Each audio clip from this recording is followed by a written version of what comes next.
napaka very nature yung ano niya, dating niya, napakagandang tingnan at ang lalaki ng mga dahon. Tayo kaprom, di pag gusto natin pumunta sa ilog, wala tayong lalagyan ng mga tupperware, mga plastic, kukuha lang tayo ng dahon. So ganda nga dito kaprom, very lush na yung mga plants niya, yung eugenia plants, ayan, yung picara plants.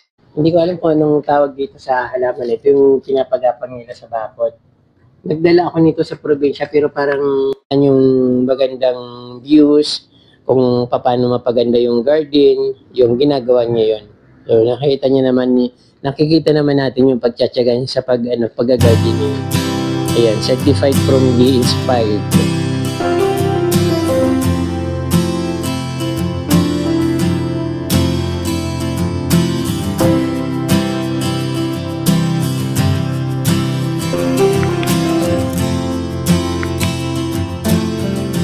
Hello mga kaprom, magandang araw po sa inyong lahat. At andito ako sa bahay ng kaibigan ko. Sabi ko magpapainit muna ako para mainitan ako, maarawan ako kasi I think namumutla na yata ako kasi hindi ako masyadong naarawan. Tsaka hindi pa ako masyadong magaling. Inuubo pa rin ako kaya ayun, mas maigi siguro magparaw-araw lang ako dito. Pero ayun kasi kaprom, napakaganda ng garden ng kaibigan ko dito sa Quezon City. At ayan, napakaraming tumubo ng ang Torreña. Nakikita niyo itong plant na ito, Torreña ang tawag dito. So yung mga seeds niya ay nahuhulog lang dito sa ground. Kaya ang dami-daming tumutubo dito sa gilid. Kaya sabi ng kaibigan ko, nadidiri na raw siya sa halaman na ito kasi sobrang dami. Natatabunan niya na yung mga Bermuda grass katulad nito. Sabi ko, bawas-bawasan ko ng konti para at least kahit papano hindi masyadong mag-crowded yung mga turing niya dito. Ang dami-dami ko na tinanggal kapag every morning, basta maganda yung panahon at uminit-init. So nagpapainit ako dito ng konting oras para mainitan yung likod ko, So, ayun, hindi pa ako masyadong magaling, pero continuous pa rin yung, yung pag-inom ko ng mga gamot, like, anti-allergies, yung mga pang-lusay na, candy, para hindi yung, na hindi na-i-stack yung aking tago dito sa aking lalamunan. So ayun kaprom, magbabawas nga ako ng dito, mga Torreña plants. Napakaraming tumubo, saka ipapakita ko rin sa inyo yung napakaganda at napakalas na halaman dito sa front yard sa bahay ng aking friend. So ayan, ngayon magtatanggal ako ng bubunutin ko yung mga Torreña plants dito. Yan, napakarami na kasi kaprom di. Saglit lang naman kasi mainit, saka siguro mamaya biglang ulan. Then nakalimutan ko pala kapag mag-face mask kasi ang tawag dito yung Bermuda grass, sobra akong allergy yan, kaya ayan, wait lang kapag at kukuha muna ako ng face mask. So ayan, nag-face mask na ako para hindi ako ng mga allergy, hindi ko ma-inhale yung mga pollen ng Bermuda grass.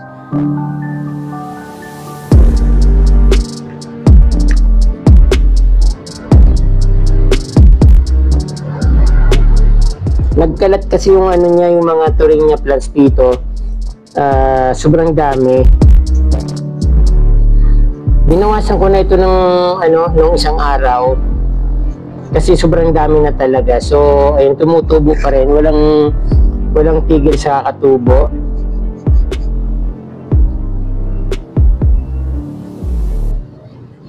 Okay lang naman sa friend ko na bawasin ko yung mga Torreña dito kasi ayun nga, sobra-sobra na talaga. Pero ayun, kaprom, maganda yung flower nito. Mayroon yan puti, mayroon pink, mayroon peach, pero nandito yung purple, medyo dark siya. So tingnan nyo naman yung kapromdi, maganda sana ito, kaya lang sobra-sobra na. Ayan, so parang sabi ng friend ko, nakakadiri na daw tingnan. Sabi ko, pag wala akong ginagawa, babawas-bawasan ko. Katulad ngayon, medyo uminit kasi araw-araw naman kapag hindi umuulan dito, halos araw-araw. May time naman na tumitigil pero umuulan pa rin sa bandang hapon, sa gabi. Ayan, sobrang dami.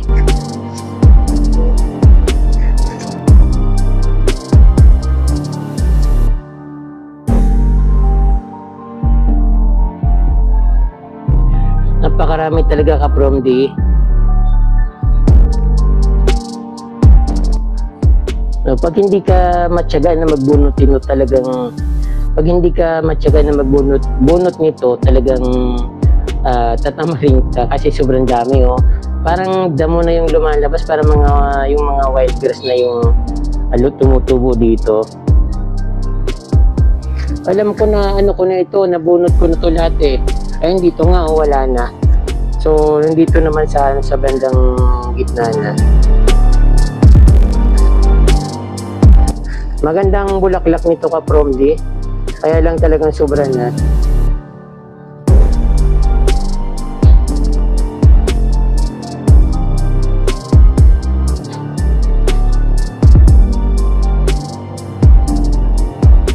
Parang parang yung lumot na tumutubo, pero hindi ka-Promdi, talagang yung turing niya talaga siya, napakadami. Parang batik-batik na tuloy yung mga grass dito dahil sa daming tumutubo ng halaman na ito.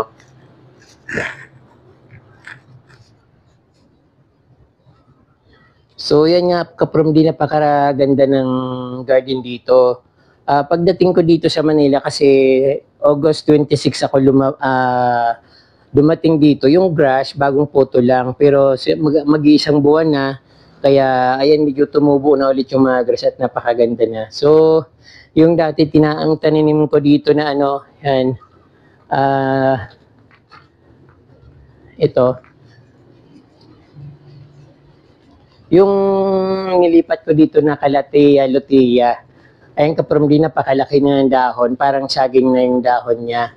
At binawasan na nga namin itong dahon kasi gumigitna na siya, so sobrang lush. Napaka very nature yung niya, dating niya, napakagandang tingnan at ang lalaki ng mga dahon. Ayan, parang pwede ka na parang pwede mo nang lagyan ng baon. Or pag, di ba, pag nasa probinsya tayo ka-Promdi, pag gusto natin pumunta sa ilog, wala tayong nilagyan ng mga Tupperware, mga plastic, kukuha lang tayo ng dahon. So ito ka-Promdi, yung dahon ng Calathea lutea, parang parang pwede na siyang gawing baonan. So ayan, parang malasaging na yung niya, dahon niya. At syempre ito yung dating ginawa ko dito, yung nilandscape namin, tinaniman ng halaman niya ng kaibigan ko, kaya lang tinanggal niya na kasi parang gusto niya magpapalit-palit ng mga plants. Ang ganda nga dito ka-Promdi, very lush na yung mga plants niya, yung Eugenia plants, ayan, yung Picara plants, variegated na Boston ferns, Anastasia plant. So yung Anastasia plant niya medyo na parang pumayat. Tapos ito ka-Promdi, yung binubunot ko dun sa ground, ay nakikita yung napakaganda. Tapos ayan, maganda yung bulaklak niya, kaya lang sobra-sobra na talaga, parang wala na siyang malagyan. So ang ganda ka-Promdi, very nature yung garden dito sa front yard ng bahay ng kaibigan ko. Tapos yung periwinkle plants or forget-me-not, periwinkle or forget-me-not ay napakaganda. Sometimes pinapainitan, kaya ayan, dahil uminit ngayon, nilabas niya dito sa front yard garden. Pinutol yung Indian tree, kaya ayan, mukha na siyang parang na siya, parang Christmas tree ang dating niya. Pero maganda siya ka-Promdi. At syempre very lush. Kaya lang yung mga bougainvillea na nasa taas, hindi na siya nag-flower kasi maulan ka-Promdi. Alam naman natin na pang summer yung bougainvillea, gusto niya maaraw palagi, kaya ayan, nawala yung mga flowers niya. Pero sobrang lush ng kapaligiran dito ka-Promdi at napaka-very very refreshing yung mga halaman na nakikita dito. So, ayun yung binubunot ko na halaman. Inabutan ako ng init, kaya mamayang hapon ipagpapatuloy ko yan pag wala akong ginagawa.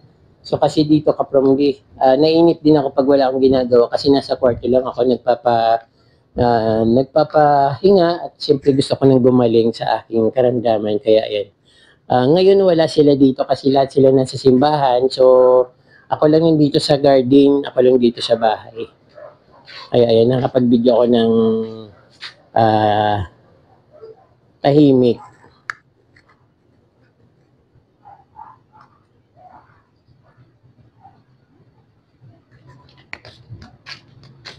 Maganda rin dito kapag sa side na ito kasi yung mga halaman dito, very last din naman yung mga halaman dito. Pag umuulan, nilalabas nila para madiligan. Tapos yung ano nila dito, ayun. Hindi ko alam kung anong tawag dito sa halaman ito, yung pinapagapang nila sa bakod. Nagdala ako nito sa probinsya pero parang ordinalan ako ng kaibigan ko nito sa probinsya pero parang hindi ko nakikitang nabuhay. Wala akong nakikitang gumagapang sa aking bakod. So, ang ganda ng garden dito from D. Lalo ngayon na maulan, kaya lang yung mga flowering plants nawala kasi maulan. Ito naman, hindi naman ito, non-stop naman yung pag-flowering niya. Ay, non-stop yung flowering niya. Tapos, ayan, yung ito, binibilad niya yun sa araw. Tuloy-tuloy yung pag-flower niya. So, maganda rin naman yung flower niya kasi dito kasi kaprundi, lahat na makukulay na halaman, nagiging kulay green. Yung even yung crouton, hindi masyadong gumaganda. Palaging ganyan lang. Pero sa probinsya talagang super ganda ng mga croutons. Katulad dun sa garden ko, talagang very makulay. So yung ano rin dito kaprundi yung alamanda or I think ito yung yellow bell. Hindi siya masyadong mabulaklak, hindi katulad sa probinsya na kapag yung kahit walang araw, kahit maulan, tuloy-tuloy pa rin yung pag-flower dito, parang namimili sila ng weather. So ayun. Napakalawak ng garden ito kaprumdi hanggang sa likod, pero ito lang munang papakita ko sa inyo.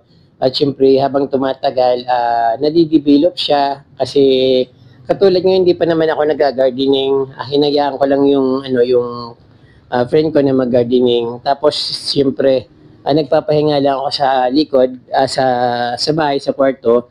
Tapos, ayun, pag wala akong ginagawa, nandito ako nagwawalis-walis. Binubunot-bunot ko yung mga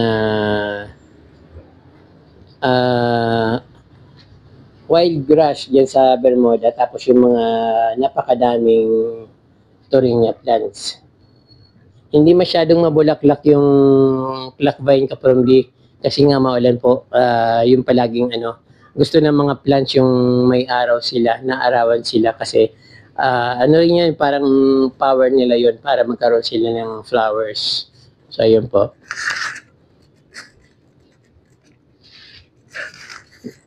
Yung mga succulents niya naman, hindi napapakali yung succulents niya. Kung saan-saan niya nilalagay.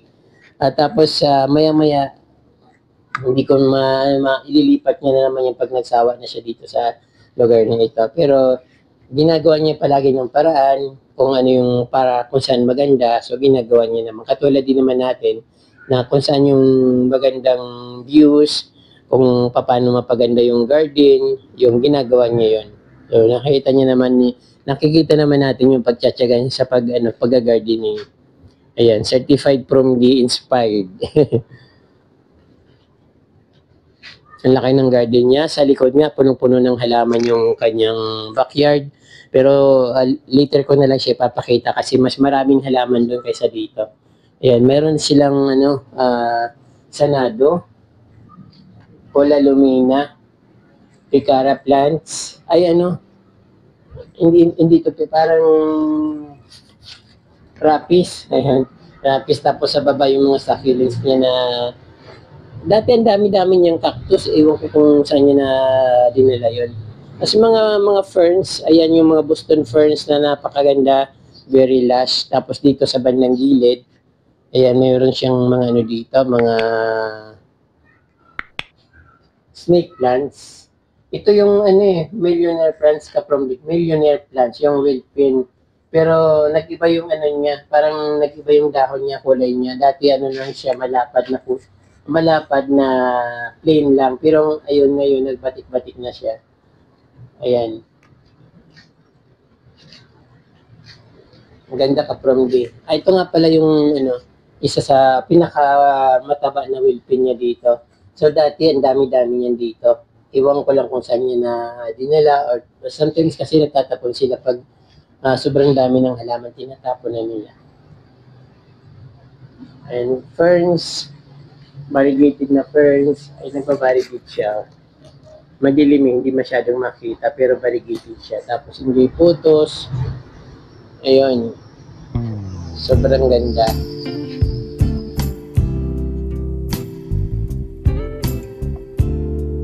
So yan lang po muna ka-from B, saka ko na lang papakita yung backyard at magpapahinga na muna ako kasi mainit na. Ganda oh.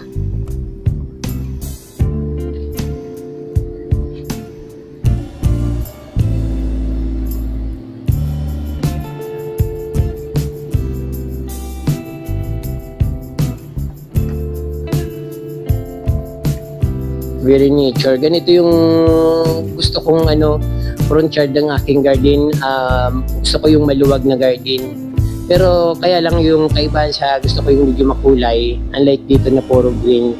Kasi dito kapag kahit napakakulay ng halaman na tinatanim dito, ilang araw lang nagtuturn siya sa green. Yung ano lang napapansin ko dito yung picara plants ang hindi nagbabago. Talagang puti pa rin siya. Then ito rin. Ayan, maganda rin siya dito kasi namumuti din siya. Unlike ng ibang mga yung protons, pag dinala dito, yung napakagandang kulay, nagiging kulay din nila.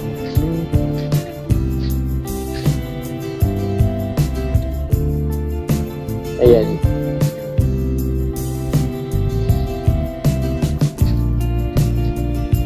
Next time, papakita ko kapag din sa susunod na video, papakita ko naman yung ano, yung backyard, mas maraming halaman doon at punong-puno na talagang halaman kapag abangan nyo po kasi makakakuha rin po kayo ng idea kung paano nila pinapaganda ang kanilang backyard, kung paano sila na-inspired sa pag-gardening.